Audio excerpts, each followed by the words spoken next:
मैं doctor Alka Parik, associate professor home science, government girls college Sikandra Dausa. हम लोग फूड्स एंड न्यूट्रिशन पढ़ रहे हैं और इसमें आज हम पढ़ेंगे न्यूट्रिएंट्स, पोषक तत्व। भोजन में अनेक जटिल रासायनिक पदार्थ होते हैं जो शरीर की वृद्धि, ऊतकों की टूट फूट की मरम्मत, रोगों से रक्षा, शरीर को उष्णता और नियंत्रण प्रदान करते हैं। ये रासायनिक तत्व शरीर में होने वाली विभिन्न प्रकार की क्रियाओं को संपन्न करने के लिए और स्वास्थ्य को बनाए रखने के लिए उचित मात्रा में आवश्यक होते हैं और ये ही पोषक तत्व कहलाते हैं। अगर हम इनके बारे में थोड़ा सा देखें, परिभाषा इनकी पढ़ें, तो ये वो ऑर्गेनिक या इनऑर्गेनिक सब्सटेंसेस होते हैं, कार्बनिक या अकार्बनिक पदार्थ, जो कि हमारे भोजन में उपस्थित होते हैं और जो शरीर की वृद्धि के लिए, ऊतकों की मरम्मत के लिए और बॉडी के विभिन्न कार्यों को संपन्न करने के लिए आवश्यक होते हैं। जैसे आपने सुना होगा, विभिन्न प्रकार के विटामिन्स, मिनरल्स, प्रोटीन्स, कार्बोहाइड्रेट, ये सभी पोषक तत्व कहलाते हैं। अगर हम इनकी परिभाषा डेफिनेशन देखें तो न्यूट्रिएंट्स आर ऑर्गेनिक और inorganic substances which are present or contained in food and are required for growth and maintenance of bodily functions। यानी कि वह कार्बनिक और अकार्बनिक पदार्थ जो कि भोजन में उपस्थित होते हैं और शरीर की वृद्धि, मरम्मत और शरीर के विभिन्न कार्यों को संपन्न करने के लिए आवश्यक होते हैं, वे ही न्यूट्रिएंट्स या पोषक तत्व कहलाते हैं। पोषक तत्व मुख्यतः 6 होते हैं और ये होते हैं प्रोटीन, कार्बोहाइड्रेट्स, लिपिड्स जिन्हें हम वसा कहते हैं, विटामिन्स, मिनरल्स और वाटर या पानी। वैसे तो जल में किसी भी प्रकार के पोषक तत्व विद्यमान नहीं रहते, परंतु यदि शरीर की सभी क्रियाओं को करने के लिए ये अत्यंत आवश्यक होते हैं और इसीलिए जल को भी पोषक तत्व के रूप में ही सम्मिलित किया गया है। तो ये 6 पोषक तत्व हुए, प्रोटीन्स, कार्बोज, वसा, विटामिन्स, मिनरल्स और जल।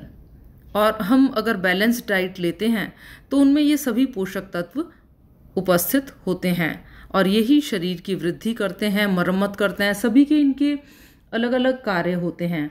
हम डिटेल में इनको एक एक करके लेंगे। अगर हम न्यूट्रिएंट्स का क्लासिफिकेशन या वर्गीकरण देखें तो न्यूट्रिएंट्स 2 प्रकार के होते हैं, मैक्रोन्यूट्रिएंट्स और माइक्रोन्यूट्रिएंट्स। मैक्रोन्यूट्रिएंट्स जैसा कि नाम से क्लियर है, मैक्रो का मतलब होता है वृहत मात्रा, लार्ज अमाउंट्स, यानी वो पोषक तत्व जो अधिक मात्रा में आवश्यक होते हैं, या हम कह सकते हैं nutrients which are required in large amounts. और ये कौन से न्यूट्रिएंट्स होते हैं जो हमें कैलोरी या एनर्जी प्रोवाइड करते हैं, जो कि ग्रोथ के लिए आवश्यक होते हैं, उपापचयन के लिए आवश्यक होते हैं और इसके अलावा और दूसरे बॉडी फंक्शंस के लिए आवश्यक होते हैं। मैक्रोन्यूट्रिएंट्स बच्चों 3 होते हैं, हमेशा याद रखिए। मैक्रोन्यूट्रिएंट्स 3 होते हैं, कार्बोहाइड्रेट्स जिन्हें हिंदी में कार्बोज कहते हैं, फैट्स एंड ऑयल्स यानी वसा और तेल, और प्रोटीन, क्योंकि ये अधिक मात्रा में आवश्यक होते हैं तीनों ही हमारी बॉडी को, इसीलिए इन्हें मैक्रोन्यूट्रिएंट्स कहते हैं। दूसरे होते हैं micronutrients. Micro means small, nutrients which are required in small quantities. वे पोषक तत्व जिनकी बहुत कम मात्रा आवश्यक होती है हमारे शरीर को। इस तरह के जो माइक्रोन्यूट्रिएंट्स हैं ये हमारी बॉडी के सिस्टम को रेगुलेट करते हैं, हड्डियों की वृद्धि के लिए आवश्यक होते हैं, ब्रेन के मस्तिष्क के फंक्शंस के लिए, नाड़ी संस्थान के फंक्शंस के लिए आवश्यक होते हैं और बॉडी को इम्यूनिटी या रोग प्रतिरोधक क्षमता प्रदान करते हैं। माइक्रोन्यूट्रिएंट्स दो होते हैं, विटामिन्स और मिनरल्स। विटामिन्स कई प्रकार के होते हैं, आगे हम पढ़ेंगे। पानी में घुलनशील विटामिन जो कि मुख्यतः होते हैं विटामिन बी कॉम्प्लेक्स और विटामिन सी, और इसके अलावा दूसरे होते हैं वसा में घुलनशील विटामिन्स, ये 4 होते हैं, विटामिन ए, डी, ई और के। इसी तरह मिनरल्स भी कई होते हैं, जैसे calcium, phosphorus, zinc, magnesium, manganese, fluorine आदि। आगे क्लासेस में हम इन्हें डिटेल में करेंगे कि हर एक इन मिनरल्स के जो भी आपको नाम बताए गए इनके क्या फंक्शंस होते हैं, शरीर में इनकी कमी से क्या हो जाता है और इनके क्या क्या फूड सोर्सेज होते हैं। अब हम करेंगे सबसे पहले मैक्रोन्यूट्रिएंट्स। मैक्रोन्यूट्रिएंट्स में पहला जो हमने मैक्रोन्यूट्रिएंट्स में फर्स्ट करा पोषक तत्व वो था कार्बोहाइड्रेट, जिसे बोलते हैं कार्बोज। कार्बोहाइड्रेट बच्चों हमारी बॉडी के अंदर ऊर्जा के मुख्य स्रोत होते हैं और साथ ही जो डाइटरी फाइबर यानी डाइट से जो रेशा मिलता है वो भी हमें कार्बोहाइड्रेट के द्वारा ही मिलता है।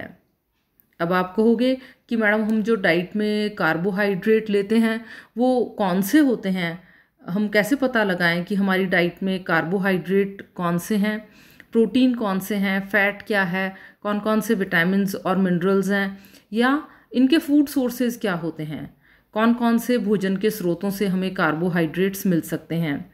तो बेसिकली जितने भी अनाज होते हैं जैसे कि गेहूँ, बाजरा, चावल, मेज़, मक्का, इन सभी के अंदर सीरियल में और ग्रेन्स के अंदर बेसिकली ये कार्बोहाइड्रेट के होते हैं। इसके अलावा सीरियल्स से बनते हैं पास्ता, ब्रेड, ये सभी कार्बोहाइड्रेट के सोर्स होते हैं। चीनी, गुड़, जितनी भी मिठाइयाँ होती हैं ये सभी कार्बोहाइड्रेट में रिच होती हैं। कार्बोहाइड्रेट्स भी बच्चों दो प्रकार के होते हैं, एक तो स्टार्च जिन्हें कि कॉम्प्लेक्स कार्बोहाइड्रेट कहते हैं और दूसरे simple carbohydrates. Simple carbohydrates basically sugar, jaggery, इनके अंदर जो गुड़ और चीनी के अंदर जो कार्बोहाइड्रेट्स होते हैं या ग्लूकोज, इनके अंदर सिंपल कार्बोहाइड्रेट्स होते हैं और 1 ग्राम कार्बोहाइड्रेट से हमें 4 किलो कैलोरी ऊर्जा मिलती है। स्टार्चेस कॉम्प्लेक्स कार्बोहाइड्रेट होते हैं। इसके अलावा फ्रूट्स के अंदर जो भी रेशा है वो भी कॉम्प्लेक्स कार्बोहाइड्रेट की कैटेगरी के अंदर आता है। ये देखो सिंपल कार्बोहाइड्रेट में आप देख सकते हैं इसके अंदर इसके सोर्सेज या स्रोत कौन कौन से होंगे। जितने भी फल हैं, फलों के जूस, दूध, दही, कैंडी यानी चीनी, सोडा, जेली, ये सभी कार्बोहाइड्रेट्स ऊर्जा में काफ़ी अधिक होते हैं और इनकी जो न्यूट्रिशनल वैल्यू है, पोषक मूल्य है, वो बहुत कम होता है। यानी हम ये कहें कि इनके अंदर बेसिकली केवल ऊर्जा या कैलोरीज होती हैं, लेकिन vitamins, minerals, candy, soda, jelly या जितनी भी मिठाइयाँ हैं उनके अंदर विटामिन्स, मिनरल्स का अभाव होता है। लेकिन जो स्टार्च और कॉम्प्लेक्स कार्बोहाइड्रेट्स होते हैं ये बेसिकली साबुत अनाजों में, ब्रेड में, सब्जियों में, चावल, दालों, इनके अंदर पाए जाते हैं।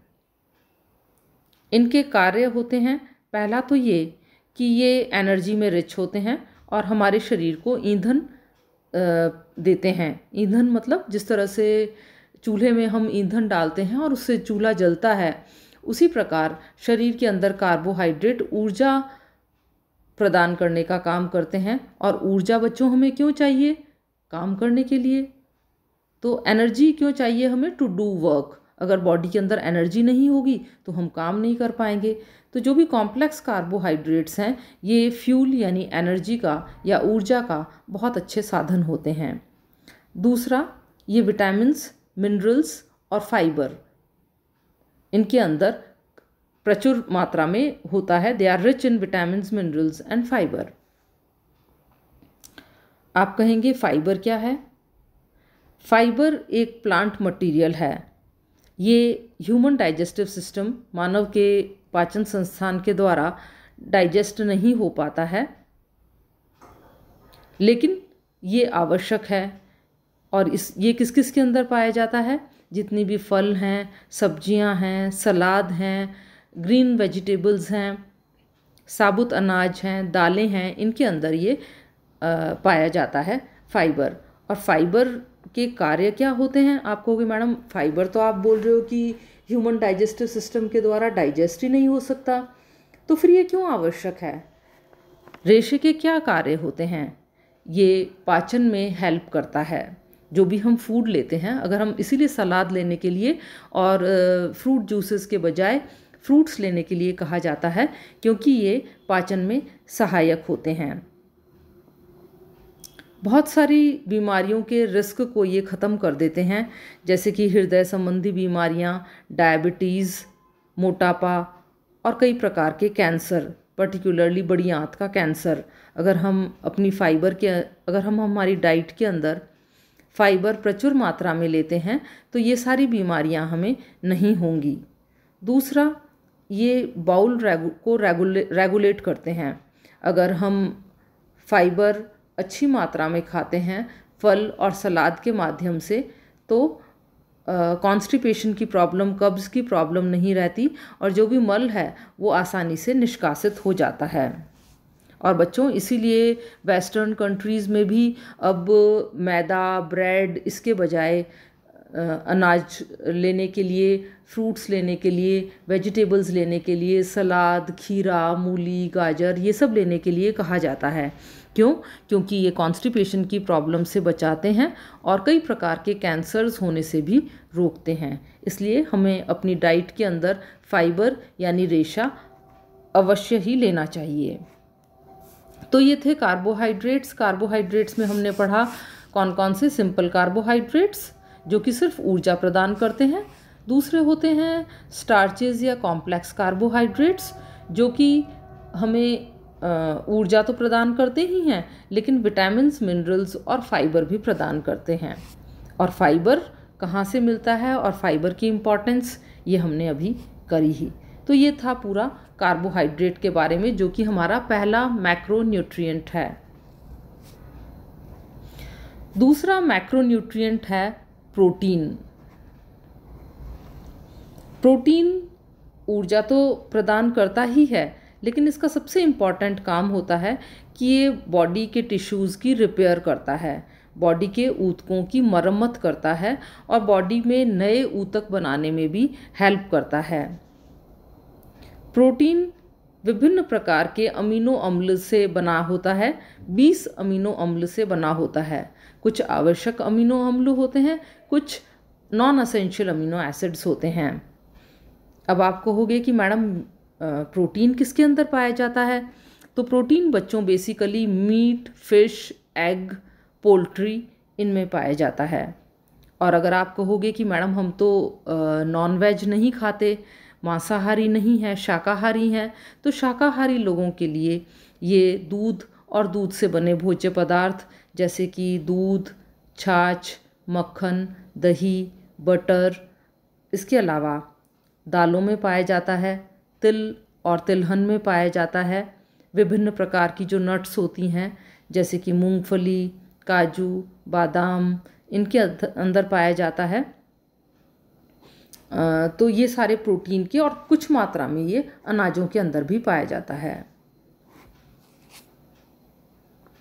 अगला तीसरा हमारा मैक्रोन्यूट्रिएंट है फैट यानी कि वसा। वसा के लिए कहा जाता है कि it is the most concentrated form of food energy और कैलोरीज, यानी वसा ऊर्जा का सांद्रित रूप है।